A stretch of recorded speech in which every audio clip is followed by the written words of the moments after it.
Hello students, আমি আবুল লস্কর তোমাদের জন্য আজকে ইংলিশ গ্রামের একটি ইম্পর্টেন্ট টপিক নিয়ে এসেছি।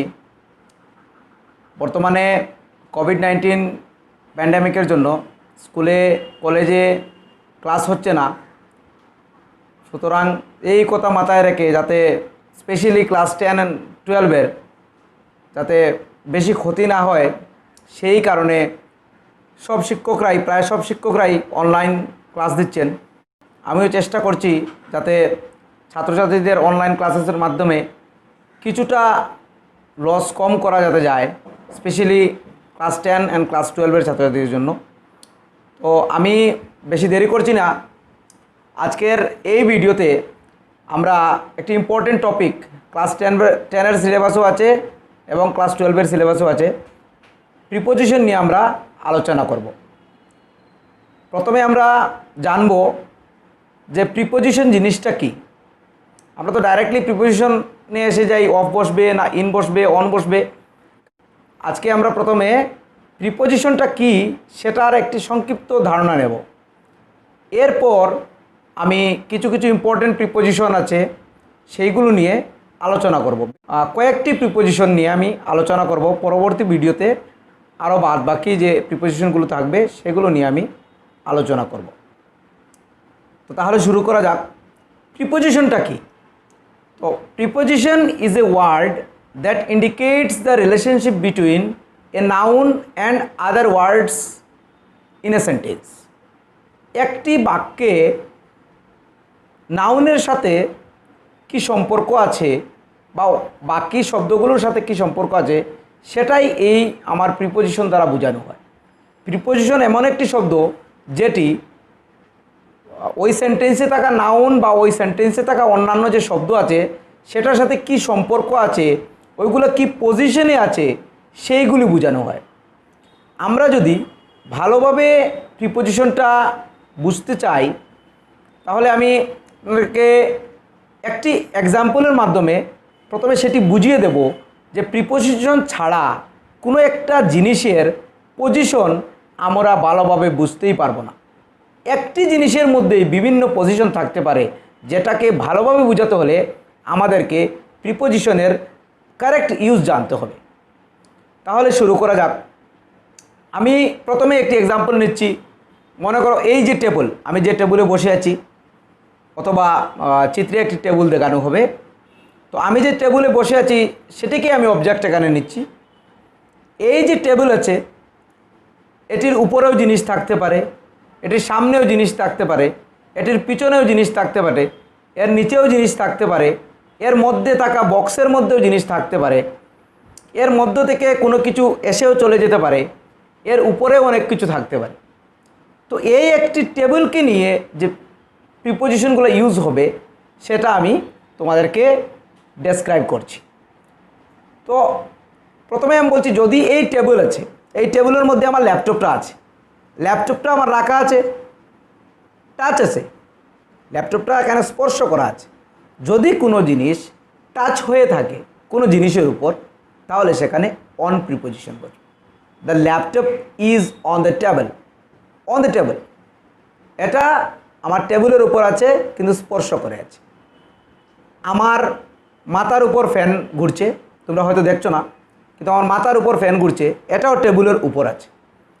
But what is the difference between between the laptop and the fan? বেশকমটা কি? বেশকমটা হলো, পার্থক্যটা হলো এখানে যে এটা টাচ করে আছে, সেটা টাচ নেই। যদি টাচ না থেকে এটা উপরে থাকে, স্পর্শ না করে এটা যদি উপরে থাকে, তাহলে আমরা অন বসাবো না, আমরা ওভার বসাবো। ঠিক আছে? তো বোঝা গেল দুইটা ডিফারেন্স। এখানে যদি আমার এই টেবিল আছে, এটির যদি এই পাশে যদি কোনো কিছু রাখি, দেখা যাবে না এখান থেকে, তাহলে হবে বিহাইন্ড দ্য টেবিল। ঠিক আছে? এই টেবিলের মধ্যে যদি আমি কোনো কিছু রাখি, মধ্যে মানে এখানে বক্স আছে, বক্সের মধ্যে যদি কোনো কিছু রাখি, ভিতরে থাকবে ইন দ্য টেবিল। যদি এই টেবিলের নিচে আমি কোনো কিছু রাখি তাহলে আন্ডার দ্য টেবিল হবে। যদি নিচে আমি কোনো কিছু রাখি এই টেবিলের, তাহলে হবে আন্ডার দ্য টেবিল। যদি এই টেবিলের সামনে আমি কোনো একটা জিনিস রাখি তাহলে হবে in front of the table বা বিফোর দ্য টেবল। তো এখানে একটা উল্লেখনীয় ব্যাপার আছে যে বিফোর আর ইন ফ্রন্ট অফ। যদি কোনো জিনিস যেটির প্রাণ নেই, মনে করো একটি চেয়ার আছে, যদি চেয়ারটা রাখা হয় তাহলে আমি বলবো the chair is in front of this table or in front of the table. কিন্তু যদি কোনো মানুষ এখানে বসে থাকে, কোনো সজীব কোনো কিছু যদি বসে থাকে, তাহলে আমরা বলবো বিফোর। বিফোর বলবো। যদি আমার সামনে কোনো মানুষ বসে থাকে, আমি বলবো যে রাহুল ইজ বিফোর মি। ওকে। তো যদি কোনো জিনিস সামনে থাকে কিন্তু সজীব থাকে, প্রাণযুক্ত মানুষ বা যে কোনো জিনিস প্রাণ যদি থাকে ওর, তাহলে এটা বিফোর হবে। আর যদি প্রাণ ছাড়া কোনো জিনিস, মানে নির্জীব জিনিস কোনো জিনিস থাকে, আমার চেয়ার আছে, কোনো কিছু আছে, তাহলে আমরা ইন ফ্রন্ট অফ বসাবো। যদি মনে করো আমার এই ফ্যানটা যদি উপরে এখানে পড়ে যায়, তাহলে হয়তো আমার মাথায় পড়বে। তবে আমার মাথায় যদি পড়ে তাহলে ভিডিওই এখানে শেষ হয়ে যাবে, তো মাথায় পড়বে না। মনে করি আমরা এখানে টেবিলে পড়বে। যদি ফ্যানটা টেবিলে পড়ে, তাহলে উপর থেকে একটা জিনিস উপরে পড়লো, উপর থেকে একটা জিনিস উপরে পড়লো, এটা হবে আপন। উপর থেকে যদি কোনো একটা জিনিস উপরে পড়ে তাহলে হবে আপন। আরও একটা জিনিস, যদি এদিক থেকে কোনো কিছু একটা ছুটে এসে, গতি করে এসে যদি এই টেবিলের ভিতরে ঢুকে পড়ে, তাহলে হবে ইনটু। মনে করে একটা বল খেলছে বাচ্চারা, বলটা এই টেবিলের ভিতরে এসে পড়লো, তাহলে হবে ইনটু। গতি করে আসলো, বাইরে থেকে গতি করে আসলো, এই কারণে ইনটু।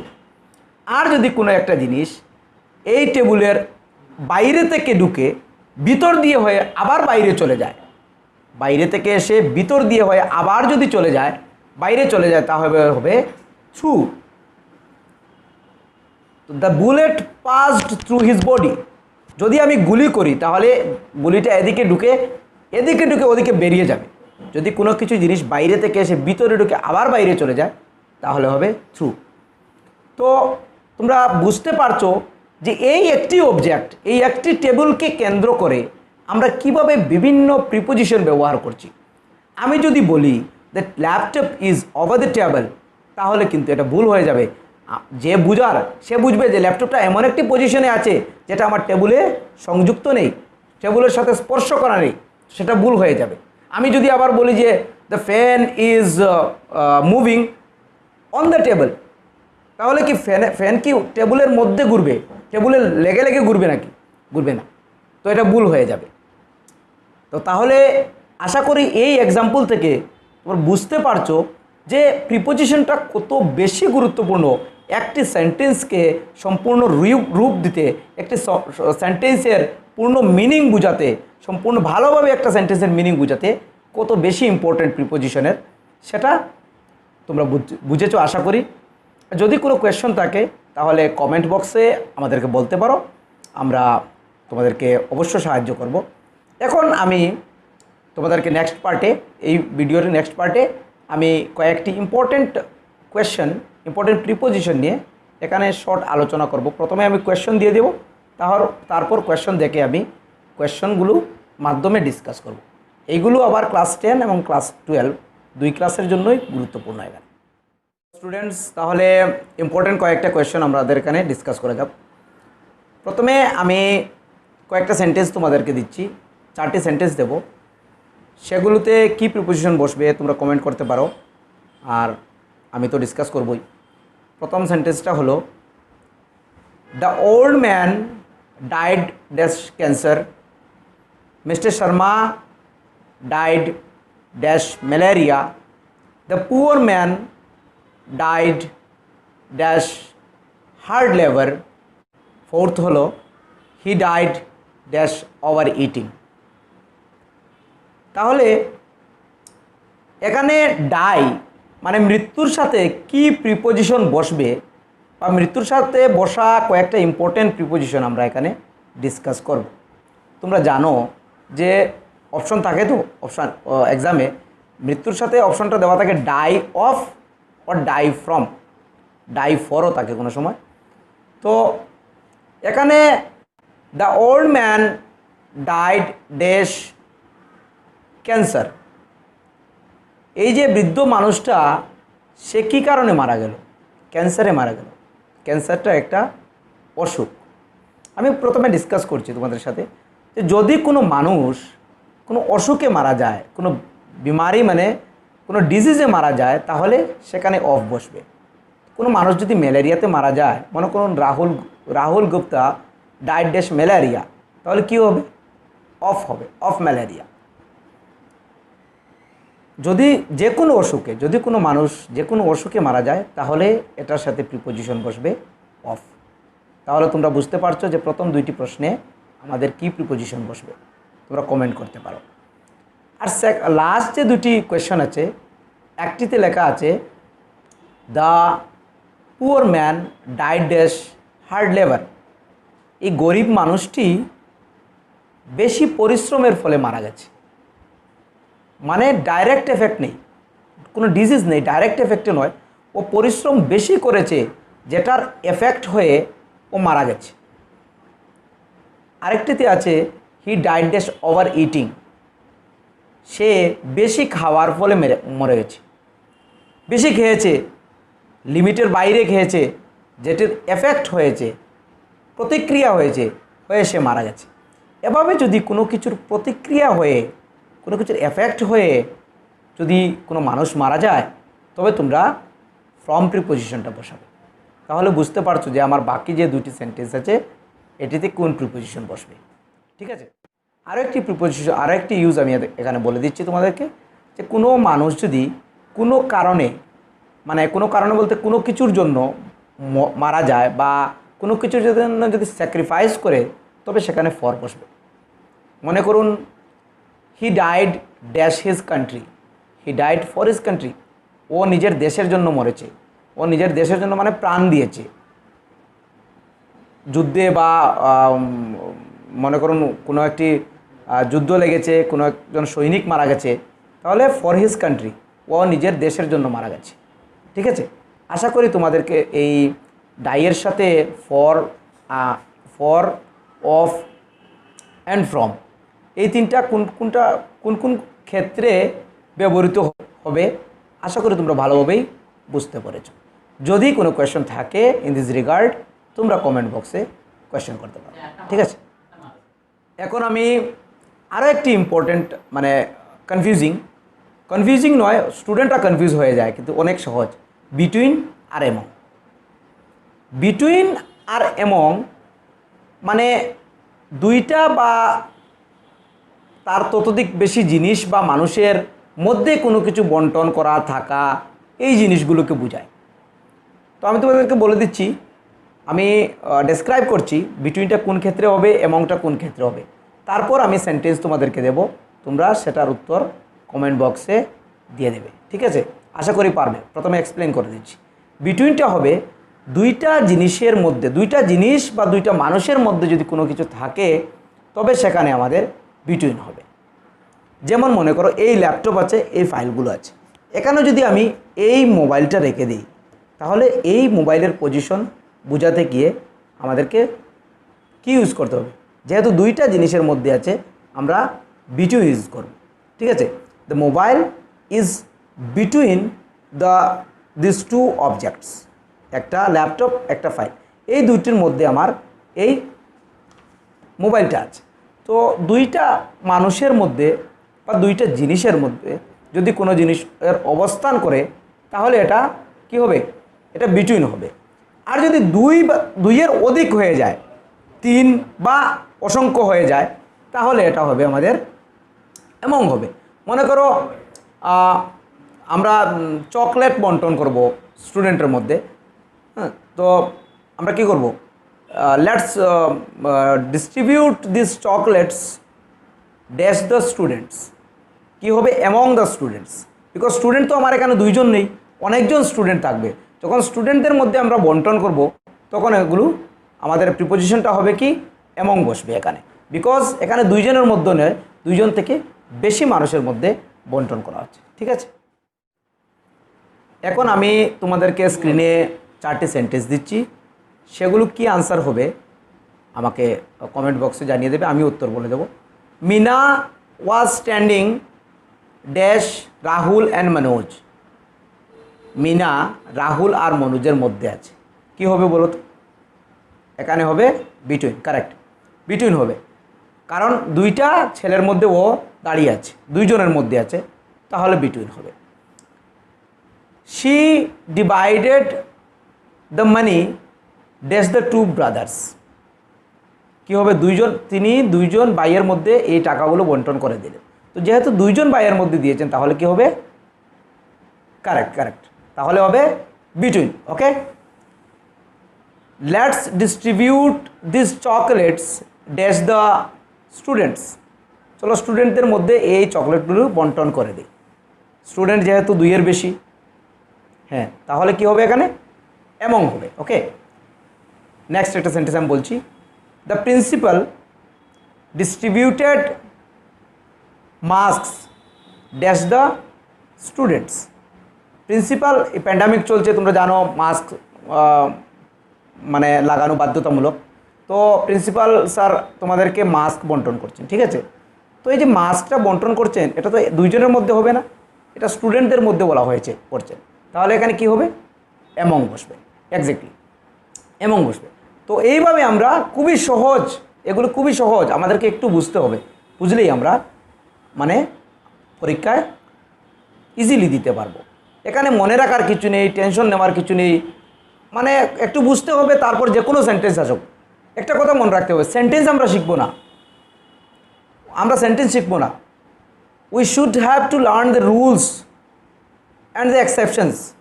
কী রুলস আছে, কী এক্সেপশন আছে, কী কন্ডিশনে এগুলো বসে, সেটা আমাদেরকে জানতে হবে। সেন্টেন্স আমাদের একটি, 10টি, 20টি, 50টি, 100টি, যতটি দিক আমি করে দেব, এই কনফিডেন্স রাখতে হবে আমাদেরকে, ঠিক আছে? ওকে, এখন আমি made of and made from, very important, made of আর মেড ফ্রমের ডিফারেন্সটা তোমাদেরকে বলে দেব। প্রথমে আমি 4টি সেন্টেন্স তোমাদেরকে এই স্ক্রিনে দেখিয়ে দিচ্ছি। তো সেন্টেন্সগুলো হচ্ছে, shoes are made dash leather, the table is made dash wood, paper is made dash bamboo, curd is made dash milk. প্রথম সেন্টেন্সটা কি হচ্ছে? Shoes are made dash leather, জুতা লেদার দিয়ে তৈরি হয়। আমি তোমাদেরকে এক্সপ্লেন করছি প্রথমে যে কোনো জিনিস এখানে তৈরি হওয়ার ক্ষেত্রেই ব্যবহৃত হয় মেড অফ আর মেড ফ্রমটা। যদি কোনো একটা জিনিস যেটা থেকে তৈরি হয়েছে সেটার যদি সেম ক্যারেক্টারিস্টিক্স থাকে, মানে সেই জিনিসটা একই যদি থাকে এবং আকার আকৃতির একটু পরিবর্তন হয়, তাহলে এখানে অফ বসবে। এই যে জুতো যে আমার লেদার থেকে বানানো হয়েছে, তো সেই লেদার থেকে যে জুতা বানানো হয়েছে সেটা দেখেও আমরা বুঝতে পারছি যে এই জুতাটাও আমার লেদারের। সেম জিনিসটা এখানে আকার আকৃতি ছোটো করে, আকার আকৃতি পরিবর্তন করে বানিয়ে দেওয়া হয়েছে। সেকেন্ড একটা সেন্টেন্স এখানে আছে, দেখো লেখা আছে the table is made dash would, এই টেবিলটা লাকড়ি দিয়ে তৈরি। তো এই যে যেটি প্রথমে গাছ ছিল সেটা তো লাকড়ি ছিল, সেটাকে কেটে সুন্দর করে আকার আকৃতির পরিবর্তন করে এই টেবিলটা তৈরি হয়েছে। তো সুতরাং যে জিনিসটা থেকে তৈরি হয়েছে সেই জিনিসের যে ক্যারেক্টারিস্টিক্স ছিল সেটাই এখানে আছে, একই আছে, শুধু আকার আকৃতির পরিবর্তন হয়েছে। তো এখানে আমাদের কি বসবে? অফ বসবে, ঠিক আছে? আর যদি আগের যে জিনিস থেকে এই যে বর্তমানে যে জিনিসটা তৈরি হয়েছে সেটা যদি হয়, তাহলে যদি ডিফারেন্ট হয়ে যায়, দুইটা জিনিস, আগের জিনিস আর এখনের জিনিস যদি ডিফারেন্ট হয়ে যায়, ক্যারেক্টারিস্টিক যদি চেঞ্জ হয়ে যায়, তাহলে ফ্রম বসবে, ঠিক আছে? তো এখানে সেন্টেন্স কি, একটি সেন্টেন্স আছে, the paper is made dash bamboo. তো আমরা জানি পেপার বাঁশ বা কাঠ থেকেও হয়, বাঁশ থেকে তৈরি হয়। তো এই যে বাঁশ একটা জিনিস আর পেপারটা অন্য একটা জিনিস। ইভেন অনেক মানুষ জানেই না যে এই কাগজটা বাঁশ থেকে তৈরি হয়েছে, ঠিক কি না? অনেক মানুষ জানে না, কিন্তু এই বাঁশ থেকেই তৈরি হয়েছে। কিন্তু এটা হলো কি, এটা কেমিক্যাল চেঞ্জ হয়ে গেছে, এটা নতুন একটা জিনিস আমার এখানে তৈরি হয়ে গেছে। বাঁশ একটি জিনিস, এটা থেকেই বনেছে, তৈরি হয়েছে, কিন্তু যে জিনিসটি নতুন তৈরি হয়েছে সেটা পেপার, সেটা ডিফারেন্ট একটা জিনিস। আরও একটি এক্সাম্পল এখানে আছে, card is made dash milk. আমরা জানি দই, দই তো তোমরা সবাই ভালো লাগে, তোমাদের, আমারও ভালো লাগে। তো দইটা দুধ থেকে প্রস্তুত হয়, দই থেকে তৈরি হয়, আমরা সবাই জানি। দই দুধ থেকে তৈরি হয়, এটা আমরা সবাই জানি। দুধ দেখুন একটা জিনিস, দই আরও একটা জিনিস। আরও একটা ডিফারেন্স হলো যে যেটা তৈরি হয়েছে নতুন জিনিস, এটা থেকে সেই আগের অবস্থায় ফিরিয়ে নেওয়া যাবে না। দইকে কোনো মতেই দুধ বানানো যাবে না, পেপারকে কোনো মতেই কাঠ বানানো যাবে না বা বাঁশ বানানো যাবে না, এটা আরেকটা ডিফারেন্স। তো এভাবে যদি একটা জিনিস থেকে নতুন একটা জিনিস তৈরি হয়, তাহলে এই ক্ষেত্রে আমরা কি বসাবো? আমরা ফ্রম বসাবো। তো card is made, tell me, from, yes, from milk. Okay, আমি আমার লাস্ট এক্সাম্পল এখানে ডিসকাস করব আজকের এই ভিডিওতে, last but not the least. Okay, তো আজ এই ভিডিওর শেষ এটা, এখানে আমি ডিসকাস করব in time and on time নিয়ে। অনেক সময় প্রিপোজিশন আসে ড্যাশ টাইম, তো এখানে ইন অন অপশন থাকে। তোমাদেরকে এটা বুঝতে হবে যে ইন টাইম মানে এটা একটা মানে কনফিউজিং, ভেরি কনফিউজিং প্রিপোজিশন। যদি ভালোভাবে শুনে নাও, বুঝে নাও, তাহলে কোনো দিনও তোমাদের ভুল লাগবে না, আশা করি। তো ইন টাইম আর অন টাইমটা কি আমি তোমাদেরকে প্রথমে ডিসকাস করছি, তারপর আমি সেন্টেন্স দেবো, সেন্টেন্স দিয়ে আবার বলে দেবো তোমাদেরকে। ইন টাইমটা হলো সময়ের একটু আগে, আর অন টাইমটা হলো এক্স্যাক্টলি ওই সময়ে। যেমন মনে করো ট্রেন যখন ছাড়বে, তো এক্স্যাক্ট টাইমে ছাড়বে। 10:45 যদি ট্রেন থাকে, 10:45 ছাড়বে। আমাদের ইন্ডিয়াতে ছাড়ে না ট্রেন ওই টাইমে, এটা অন্য কথা, কিন্তু এটা এক্স্যাক্টলি একটি টাইম, যেটি টাইম দেওয়া আছে সেই টাইমেই ট্রেন স্টেশন ছাড়বে বা স্টেশনে এসে ঢুকবে। তো এই ক্ষেত্রে আমাদেরকে ইউজ করতে হবে অন টাইম। এক্স্যাক্ট টাইমে যদি কোনো কিছু হয়ে যায়, তাহলে এক্স্যাক্ট ওই টাইমে, তাহলে হবে এখানে অন টাইম। আর যদি কিছুক্ষণ পূর্বে, যেমন আমরা যখন স্টেশনে পৌঁছাই, আমরা কি একদম টাইমে স্টেশনে পৌঁছাই? একটু আগে, সবসময় আমরা চাই 10 মিনিট আগে হোক, আধা ঘন্টা আগে হোক, আমরা স্কুলে পৌঁছাই, আমরা স্টেশনে পৌঁছাই। তো সেই স্টেশনে পৌঁছানোটা আমাদের হবে ইন টাইম। আমি তোমাদেরকে 4টি সেন্টেন্স এখানে বলে দিচ্ছি। প্রথম হলো hour school starts dash time. তো স্কুলটা রোজ দিনই তো একই টাইমে, এক্স্যাক্ট টাইমে তোমাদেরকে ঘন্টা বাজানো হয়, তো একই টাইমে এক্স্যাক্ট টাইমে স্টার্ট হয়, ঠিক কি না? এক্স্যাক্ট টাইমে স্টার্ট হয়। তো তাহলে এই স্কুলের ক্ষেত্রে কি হবে? Our school starts on time. আর যদি বলা হয় সেকেন্ড সেন্টেন্সে we reach school dash time, তোমরা বিদ্যালয়ে কবে আসো, মানে বলতে কোন সময় আসো? স্কুল স্টার্ট হওয়ার একটু আগে। সকাল কি 7টায় এসে যাও? না, 9টার সময় স্টার্ট হলে 10 মিনিট, 15 মিনিট, 20 মিনিট আগে তোমরা স্কুলে আসো, ঠিক আছে? তাহলে উই রিচ স্কুল কি হবে? In time, exactly in time হবে। এখানে অন টাইম হবে না, ইন টাইম হবে। তোমরা একটু তাড়াতাড়ি স্কুলে আসো। থার্ড আর ফোর্থ সেন্টেন্সটা আমি বলছি। থার্ড সেন্টেন্স হলো the train will arrive dash time at 12:45 PM।